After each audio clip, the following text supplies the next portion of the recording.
Hello chessmates, welcome to another video on our series on beating chess masters with modern defense.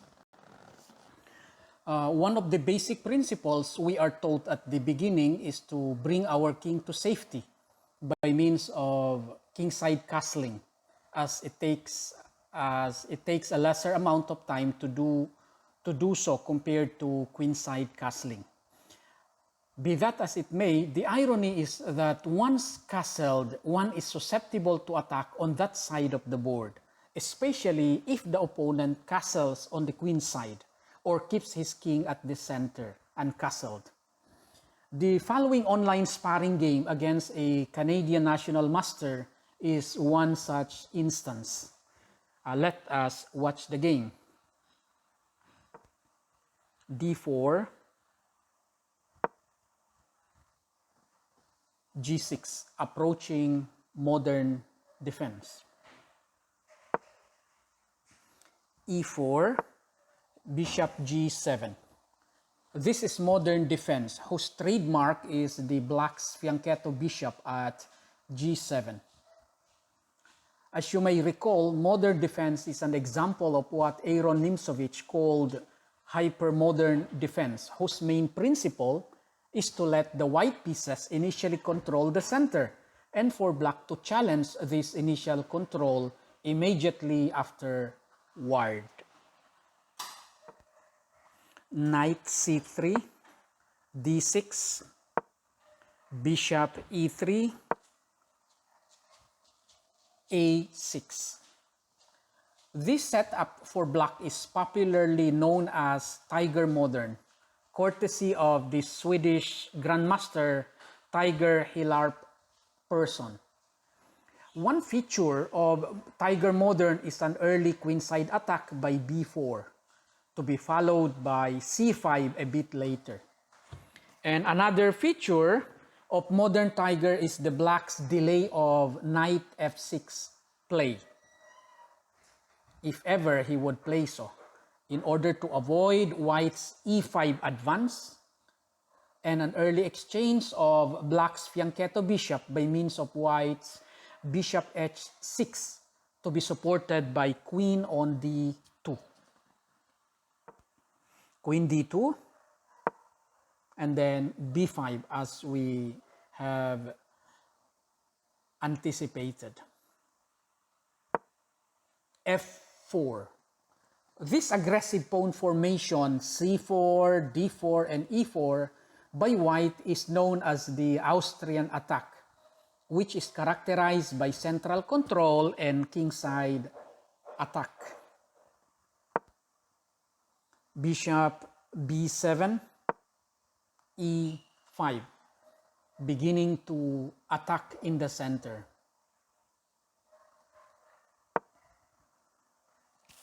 Knight D7, Knight F3, E6, preventing E6 by white, and then breaking the black's formation by A4. Push, withdraw, supporting the pawn at B4, breaking it again, taking the knight, taking the bishop, and then supporting the pawn at B4. Taking it, trade, and then stopping it. And then knight E7. That is preparing to castle, and at the same time, of course, developing the knight. Knight C1, Queen B7, threatening the pawn at F3. Knight D3. Okay, Knight D5. The queen cannot obviously take the pawn at F3 because of Bishop G2 winning the rook at A8. Bishop F2, Bishop H6, Rook C1, and then castle.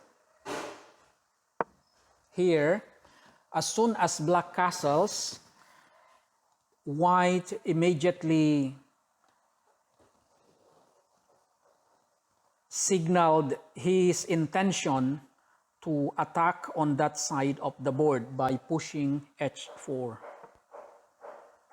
Okay, f6 here, black is trying to break up in the center also where the king is, where the white's king is located. So this would be a center versus kingside attacks. Bishop h3 threatening the pawn at e6, supporting it, and then push, breaking the king side. e5, e takes e5, h g6, taking the pawn at f4, and then gh7 check, and then king h8. Here, the white's pawn at h7 serves as an umbrella for the black's king. Knight takes bishop, and then knight takes bishop. Knight takes, I should say, knight takes knight. Okay, here as becomes obvious, it's a central versus kingside attack. Okay, supporting the pawn at f3, threatening the bishop, supporting the bishop, taking the bishop by means of knight, retaking it with the white's rook, and then finally queen f3, or queen takes f3, threatening the rook at g4. Okay, exchanging it and opening and also exposing the black's king.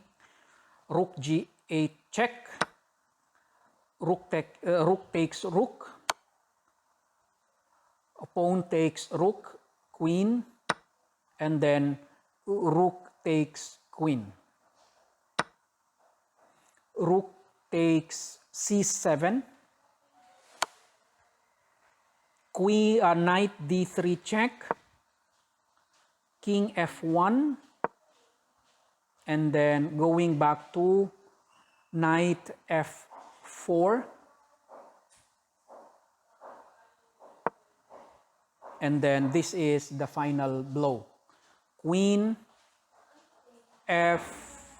queen e3, and then finally the rook sacrifice, rook g1, forcing the white's queen to be at g1 square, where it will be checkmated. King takes rook, and then finally queen g2 checkmate. So as shown in this game, if you are under attack on the king side where you castled, try also to open up where the opponent king is, and in this case, the center, because he intentionally decided not to castle queenside. And this you can do even against a chess master. So if you enjoy watching this game, then click the like button. And if you want to watch other games in this series of beating chess masters with modern defense, then just click the subscribe button. See you in the next video, God willing.